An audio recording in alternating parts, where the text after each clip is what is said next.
It goes back to that experience of lying down, trying really hard to make something work for you, and only feeling more awake, less comfortable, and that much further from sleep. It's kind of like your efforts to get sleep work against you, even when you're sure you're doing everything right.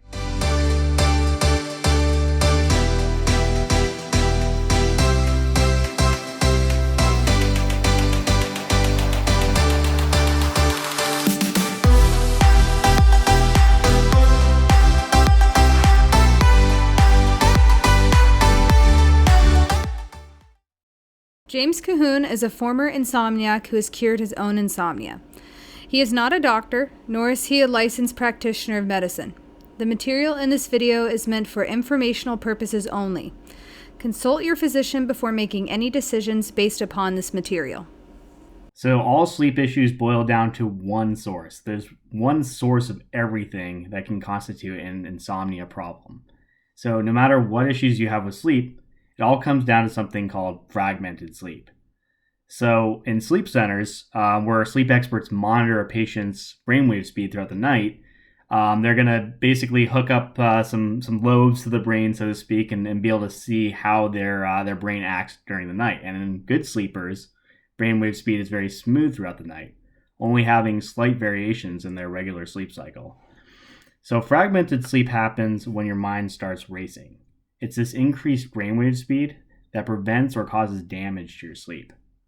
So if you look at what an insomniac's brainwave speed does throughout the night, it's going to exhibit sudden large variations in their sleep cycle.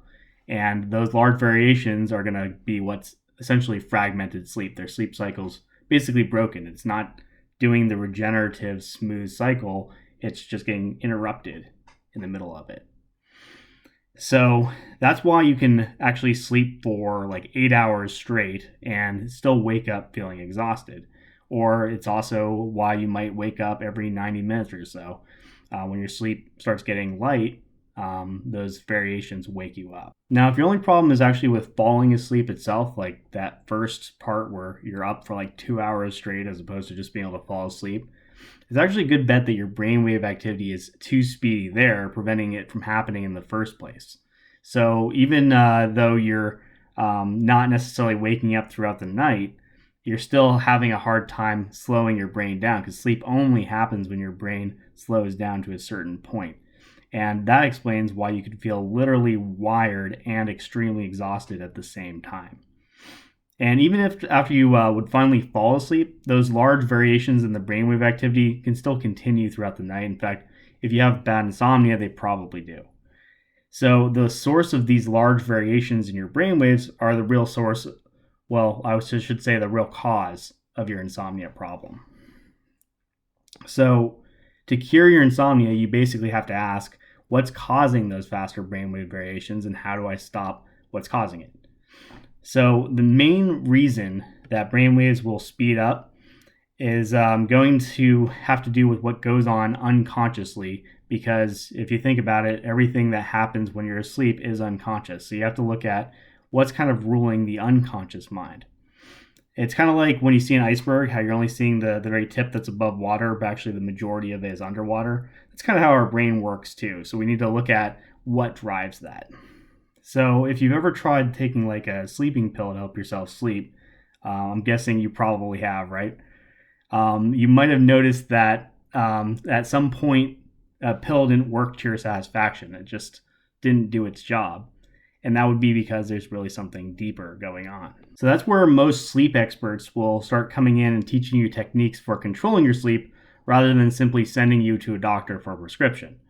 And the advanced techniques that you can learn might help you control problems like anxiety or depression, stress, endless obsessive thinking, anger, fear, frustration, feelings of loneliness, and others that could be disrupting your sleep. But they're also, they tend to be missing a critical piece of the puzzle.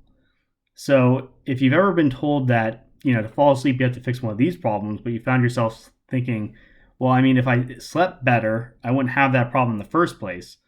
That's where we start looking at, well, there's something deeper going on than just even what the sleep experts might give you for techniques. In fact, I found that going through, countless techniques myself, pretty much nothing worked. I think that's pretty universal, and you end up just kind of feeling like your sleep problem must be unique, and it's just something that there's nothing you can do about, do anything about. So when it comes to what you'll hear from sleep experts, there tends to be some advice that's missing. And I've read a lot of sleep books where they all kind of are hinting at something, and they're all sort of beating around the bush of the main issue. And I think what makes me different is, and sometimes more helpful, is that I kind of identify what they're all sort of beating around, what the core issue of it is. So the thing that was sort of missing from the equation is that there's an unconscious problem going on that means that even with advanced techniques, they're still not going to work, or they're going to stop working after a short period of time. And again, it goes back to that experience of lying down, trying really hard to make something work for you, and only feeling more awake, less comfortable, and that much further from sleep. It's kind of like your efforts to get sleep work against you, even when you're sure you're doing everything right. So to figure this one out, I need to expose a downward spiral, something that's going on deep within your subconsciousness. It's caused by a mechanism that serves you well throughout the day, but it backfires when you're going to sleep. And I can actually demonstrate this for you, and you'll get a much better sense of it than just sort of me trying to explain something and you kind of understanding it but not really getting what it is. I'd rather show you, and I can do that just by bringing up something important. So this is actually going to reveal a mechanism here that I'm getting at. So think about something really important to you, or something that was urgent before, or is maybe currently urgent. If you have anything like that, just think about any time you had an upcoming meeting, a serious problem, or something you needed to attend to. So I'm going to give you a minute here to take, give you like 20 seconds, but you can pause the video if you need longer, and just get focused on a thought like that before continuing.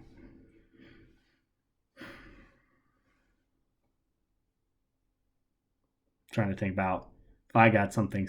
Okay, I got something.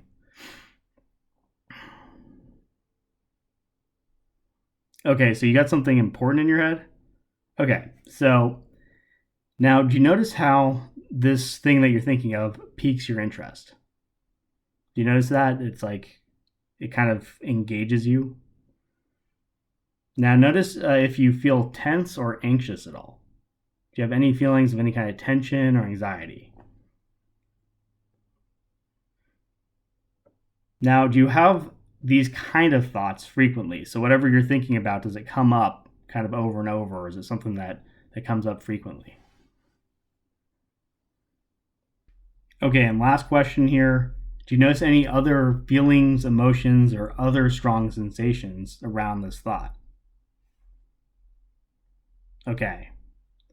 Now, observe how all your answers to those questions reflect faster brainwave activity.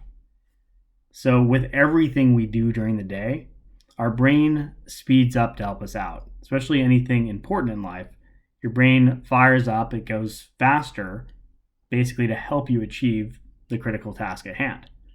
And that really kind of goes for anything. It doesn't even have to necessarily be that critical.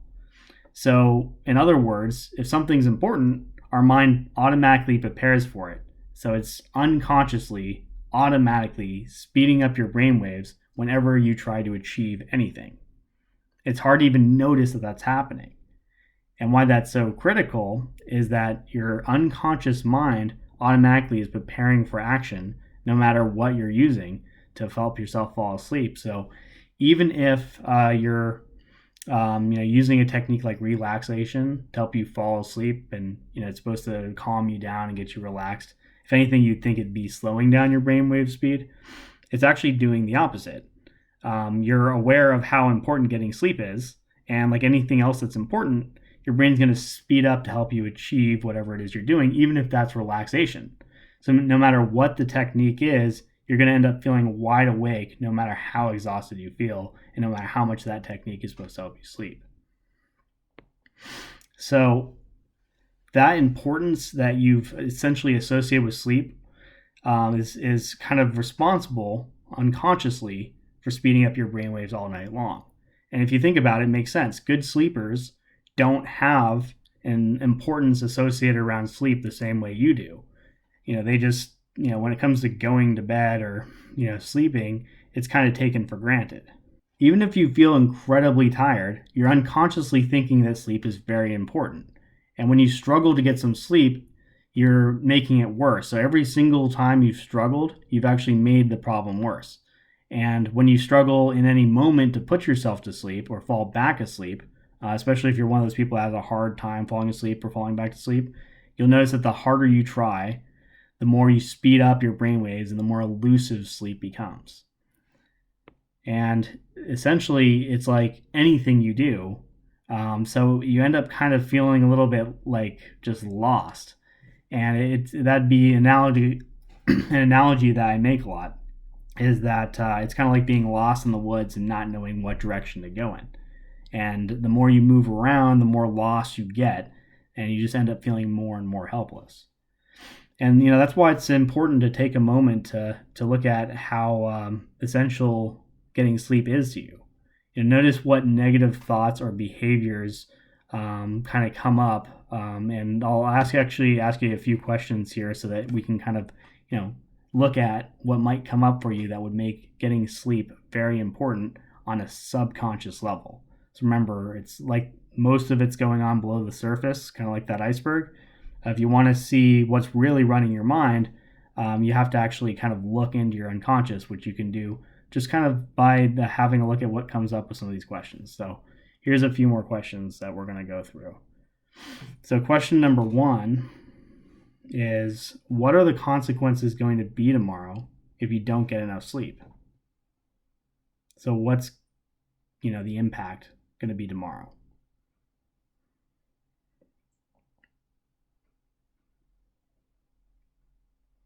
Okay.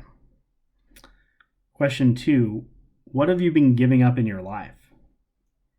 And when you identify something you've kind of given up on a little bit because of your insomnia, look at how much did you value that thing that you gave up.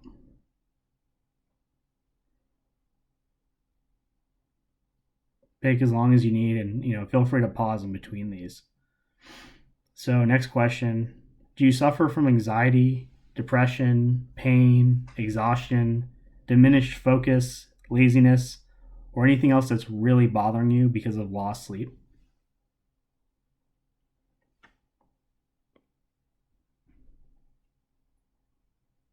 Does the fact that you aren't getting enough sleep come up over and over again throughout the day? Yeah, I know that's just, think of every single time you notice that you're tired and you remember like, oh yeah, I didn't get enough sleep, or I don't sleep much. Think about when you say that to other people too. So are you feeling defeated or suppressed at all because of insomnia?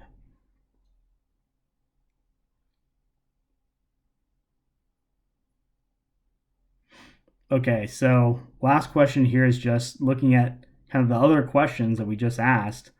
Do you see how those or any other problems you have because of insomnia cause you to unconsciously view getting sleep as important? And you're just trying to get a sense of here. You're trying to discover how your unconscious mind views sleep and how that's different from how a good sleeper would look at sleep. You don't take it for granted. So, do you think those things might be unconsciously speeding up your brain as soon as you even think about going to sleep, causing a storm of fragmented sleep throughout the night? It's been scientifically proven that if you go to bed with stress, that stress will stay with you throughout the night, fragmenting your sleep. So you can probably see why it's so hard to fall asleep, why you wake up several times throughout the night, and why you wake up feeling extremely tired, like you barely slept at all. To add insult to injury, all the pills, tips, techniques, and anything else you've tried to help yourself sleep often only make the problem worse, because without fixing this fundamental problem first, they only confirm how important getting sleep is, which speeds up your brainwaves even more, causing you to feel even worse. And that's why sleep remedies often don't work or stop working after a while instead of giving you the quick fix and refreshing mornings they promise. So no matter how long you've had insomnia, you're stuck in this downward spiral. So you have problems due to tiredness, and that's going to lead to feeling like sleep is very important. Feeling that sleep's very important is going to cause pressure at night that's going to prevent sleep or interfere with your sleep. And then you're going to wake up exhausted due to the lack of sleep, which, of course, being exhausted is a problem and creates other problems due to tiredness. And the cycle continues and continues and continues. And that's why I call it the downward spiral of insomnia. The best way to reveal how this is happening for you is just to think about a time when sleep was particularly important for you and falling asleep became impossible or staying asleep became impossible. See if you can think of a time like that.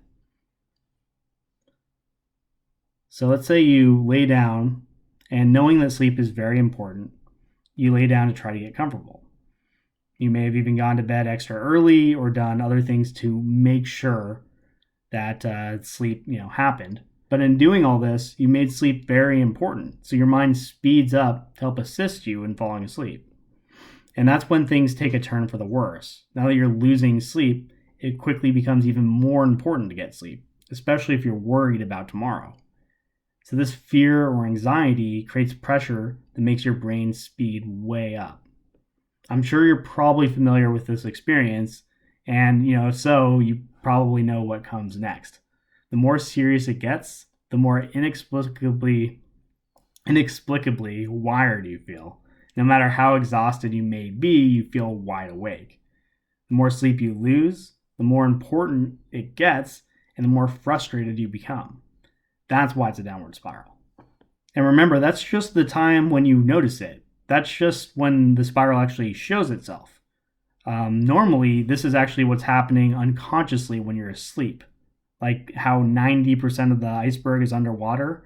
Most of this problem happens when you're asleep. When you're asleep, it's like what they see in sleep centers when they put the things on your forehead and they measure your brainwave speed and they see it's fragmenting all night long. So, it's a problem that is kind of completely below the radar for you. And remember, this is a cycle that normally helps you with all your other problems in life. So it's only natural that you've been using it. And that's why so many people fall into this issue. In fact, 1 in 4 people is currently an insomniac, and 1 in 10 is a serious chronic insomniac. So, it's a very common problem based on just kind of a natural mechanism that goes wrong. And, basically this mechanism that speeds up your brain to help you out with anything, it just backfires and ends up speeding up your brain at the wrong time when it comes to sleep. And, essentially has the exact opposite effect that you need for sound sleep, because your brain must slow down for good sleep to happen. And it must be smooth. So, go figure, sleep is the one thing in life that we should never consider to be important.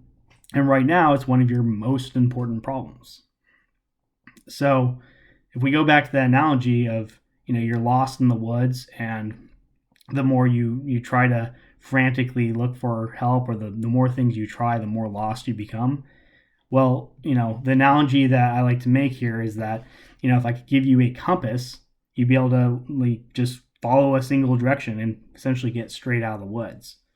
And that's essentially where I come in. That's the point of this channel. That's this is the reason that this is one of the first YouTube videos that I'm uploading from kind of my return to YouTube, is sort of just to explain why I'm here, which is that I basically am trying to make a compass for you. I have one key video that will really reveal what to do, that shows you how to approach falling asleep in a fundamentally different way, so that you actually approach any technique in such a way where it's not going to speed up your brainwaves, because you're not actually trying to achieve something. So it's a little bit tricky, and that's why there's a whole nother video to address that. So I made this video called The Best Cure for Insomnia to essentially address many requests I've gotten over years to tell you kind of how to start reversing and unraveling this downward spiral of insomnia. And so you can view that by clicking hopefully right over here. Thanks for watching, and if you like this video, please help me out. I'm just returning to YouTube and trying to share quality sleep advice with people and help get the public educated a little bit on how sleep actually works, which we seem to have very little education for. So please throw a like on the video. If you are interested in getting help with your sleep, subscribe and ring the bell, and I'll get you a steady supply of free, high quality sleep advice videos. Thanks for watching.